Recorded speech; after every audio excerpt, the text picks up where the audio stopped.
Have you ever heard of the day an African nation defeated a powerful European empire? It wasn't just a battle. It was a turning point in history, a message to the world that African nations were not to be underestimated. This is the inspiring story of how Ethiopia, under strong and wise leadership, defeated Italy in a historic moment that still echoes through time. This is the day Ethiopia stood tall and changed the course of history. So sit back and let's journey into the past together. In the late 1800s, Europe was in a race to conquer Africa. This period became known as the Scramble for Africa. European powers like Britain, France, Germany, Belgium, and Portugal were aggressively taking control of African lands. They weren't just looking for territory, they wanted raw materials, trade routes, and power. At a conference held in Berlin in 1884, European nations agreed on how to divide Africa without involving any African leaders. One by one, African kingdoms were taken over through force or deception. But there was one nation that stood out, Ethiopia. It remained independent while others fell. Its proud history, Christian heritage, and strong leadership made it difficult for outsiders to dominate. Italy, a newly united European country, wanted to join the colonial game. They had already claimed Eritrea in the north. From there, they looked south to Ethiopia, believing they could make it a protectorate, a land under their influence. But they underestimated Ethiopia's spirit and unity.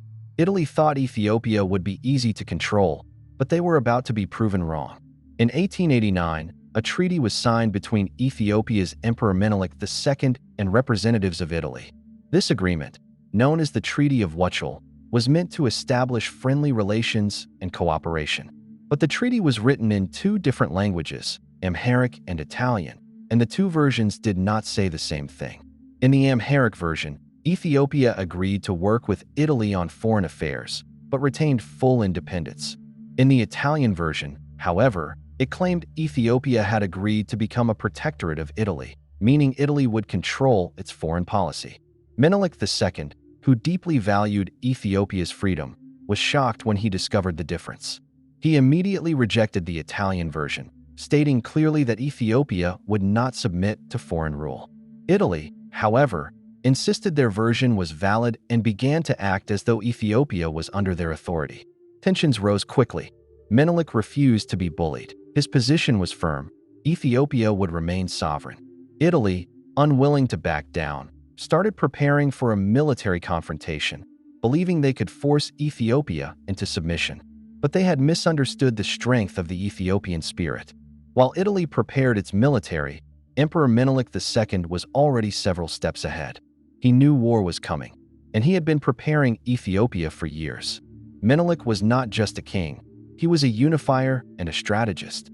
He brought together different Ethiopian regions that had once been rivals and united them under one flag.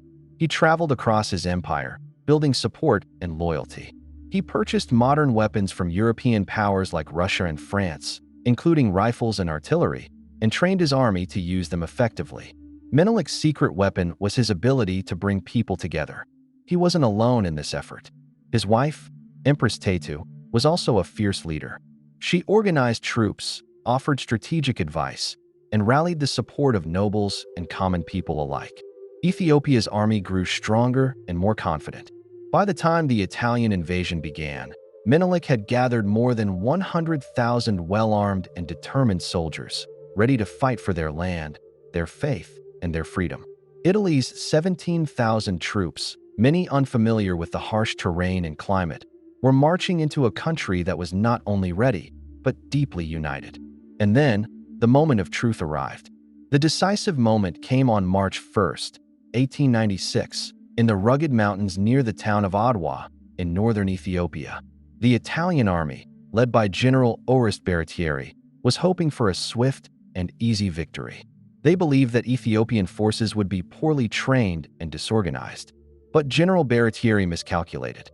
He split his army into separate units, hoping to attack in the early morning and catch the Ethiopians off guard. But Emperor Menelik had already learned of their plans. His scouts tracked every Italian movement. Menelik's army launched a full counterattack, coordinated, disciplined, and fierce. Ethiopian warriors surrounded the Italian forces from every side. They used the terrain to their advantage and fought with unwavering courage. Empress Taytu also played a key role by leading a group of 5,000 troops who defended a crucial position with artillery. By midday, the Italian army was overwhelmed. Thousands were either captured or killed. It was not just a defeat, it was a complete collapse. The Battle of Adwa became one of the most remarkable victories in African history and a turning point in the global fight against colonialism. The Ethiopian victory at Adwa sent shockwaves across the world. In Europe, people were stunned. A modern European army had just been defeated by an African kingdom, something many thought impossible at the time. In Italy, the defeat caused a political crisis. There were protests in the streets, and the Italian prime minister resigned. Newspapers called it a disaster. The loss was not only military, it damaged Italy's national pride and its image in Europe. But in Africa, the reaction was very different. Ethiopia's triumph was celebrated as a victory for all Africans. Across the continent and in the African diaspora, in the Caribbean, the Americas, and beyond, people saw Adwa as a symbol of hope. Ethiopia had proven that colonial domination was not inevitable.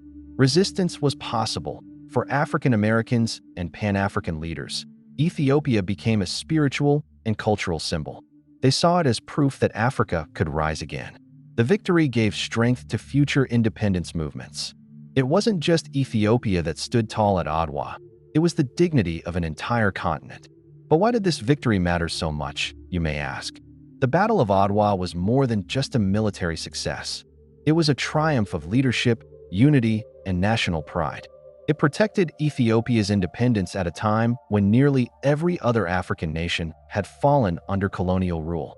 For that reason, Ethiopia stood alone as a beacon of African sovereignty, a country that charted its own destiny. This victory mattered because it showed that Africa had its own heroes, its own systems of strength, and its own deep-rooted traditions of leadership. Menelik's ability to unite rival factions, modernize his forces, and inspire a national cause set him apart as one of Africa's greatest rulers. And Empress Taytu's boldness and leadership broke every stereotype of African women as passive or powerless. Adwa also shattered the myth of European invincibility. It forced colonial powers to reconsider their assumptions about Africa. And for Africans everywhere, whether in Ghana, Kenya, or Jamaica, Ethiopia became a symbol of pride and resistance. It reminded the world that African dignity was not lost. It had simply been ignored, until Adwa reminded them. But history has a way of repeating itself, especially when pride is wounded. Unfortunately, Italy did not accept defeat forever. Decades later, in 1935, under dictator Benito Mussolini, Italy returned to Ethiopia, this time with a modern and heavily armed force. Mussolini wanted to rebuild a new Roman Empire and erase the memory of Adwa's humiliation. The second invasion was far more brutal than the first. Italian forces used airplanes, tanks, and even poison gas, which was outlawed under international law. Civilians were targeted. Churches and villages were destroyed. Ethiopia's resistance was brave, but the odds were overwhelming. By 1936, Italy had occupied the capital, Addis Ababa, and declared the country part of its empire. But even under occupation, Ethiopians never gave up. Resistance fighters, known as the Arbanyak, fought from the mountains and countrysides. They hid weapons, spread information, and struck Italian positions.